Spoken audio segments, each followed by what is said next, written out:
some of us love ourselves. And I want to continue his legacy. He will not die in vain. And free the land. Free the land.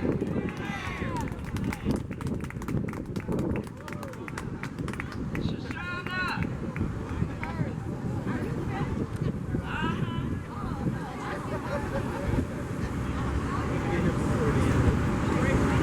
Well, I'm a little overwhelmed about this outpouring of love, and I want to introduce Georgia Manzie. And I was at her swearing in when she became an attorney in the state of Michigan, and she's a dear, dear friend and family of the heart.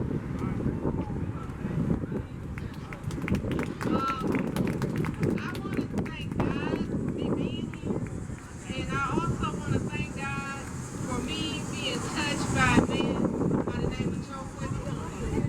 And I also want to say that Shoshana tonight, for this tells you how committed the people are who knew Chokwe. It was like, what, 12 or 14 days ago, Shoshana, that we decided that we could do it this year. We tried to do it last year, but the hurt was just so wrong last year to do something on his birthday. And we have people who dropped, just about everybody here probably dropped what they were doing. I know Judge Curtis did, I know Judge Strong did. Judge Strong's clerk came back to the phone right after I called and said, he said, put this on his calendar. And Judge Curtis, I know, has somewhere else, she has another engagement to go to today, and she was here. Judge Shakur had another engagement. But they all came, and you all came. And I'm very touched by this. I just want to share two things with you, and that is my mother, when I was in law school, and I almost dropped out of law school, but Chokwe is the one that caused me to stay in. My brother was was murdered during an attempted robbery, killed like a few months after I started law school. And Chokwe knew my brother, he knew my parents. He called to check on me, and I said, Chokwe, I'm done. You don't have to call anymore. I'm done. I can't do this. My brother is gone. And Chokwe kept interrupting me and said, Georgia, I'm your brother. And he said, and if you ever feel that you have to leave law school again, I want you to call me. And I never made that call because I knew I could rebut anything that Chokwe came with, that it was going to be a useless call, and I ended up graduating.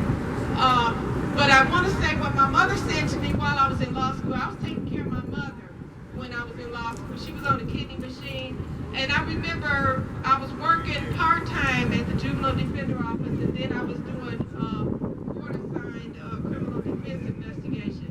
So Chokwe and I were in court one day, and he, everybody greeted him. He won, and then he said, well, Georgia, I'm hungry. And he went by his parents' house, which for some reason never seemed to be locked. But he went by there to raid the refrigerator.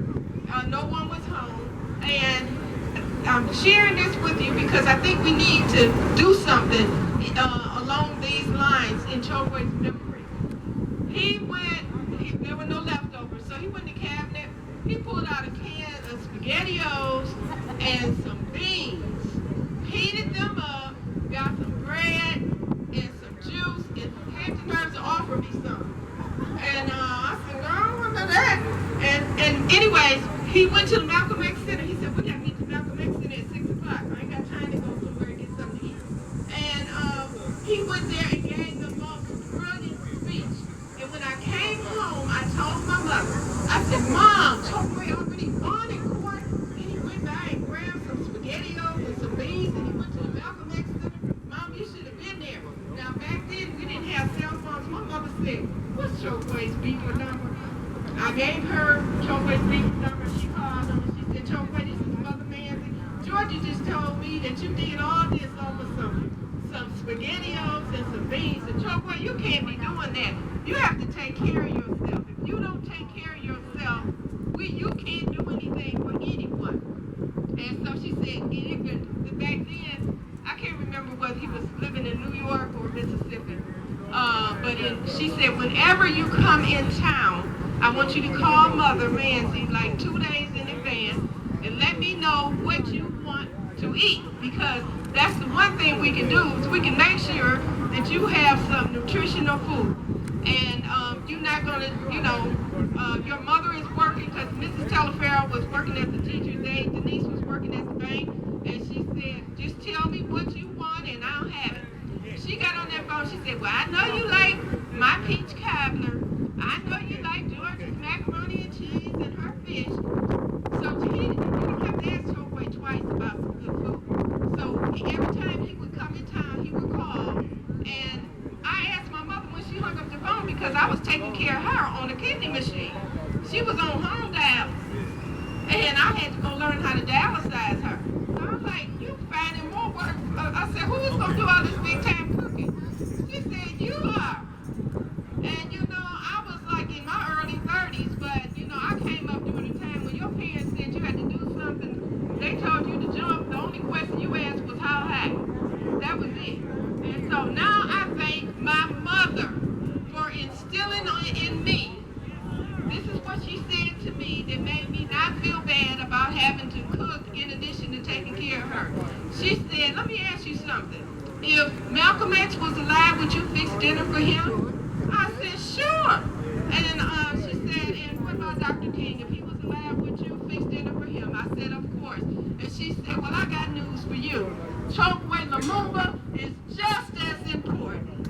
And that's what we have to look at this as. We are honoring his birthday. And what we need to do is just like we do on Dr. King's day, and we need to make it a day on and not a day off.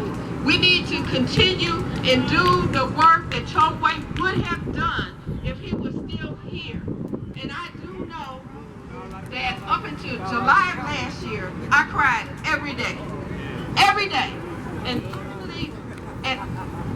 And I had a dream, and Chokwe came and whispered in my dream and said, Georgia, y'all need to stop crying and start doing what I would do if I was here. And that's what I'm going to do until the day I die. It's what Chokwe Lumumba would have been doing if he was here. Thank you all for coming. In order to support the rights of others. We're going to support the rights and understand the rights of everyone. We have an economic system here which is off balance, off kilter. And in fact, it's reflective of most of the economic system in the United States of America. There's too many people who don't have anything for so few people to have everything.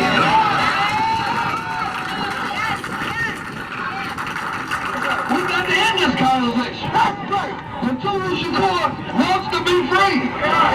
But not just to be free for himself. Sue Allah and say, cool.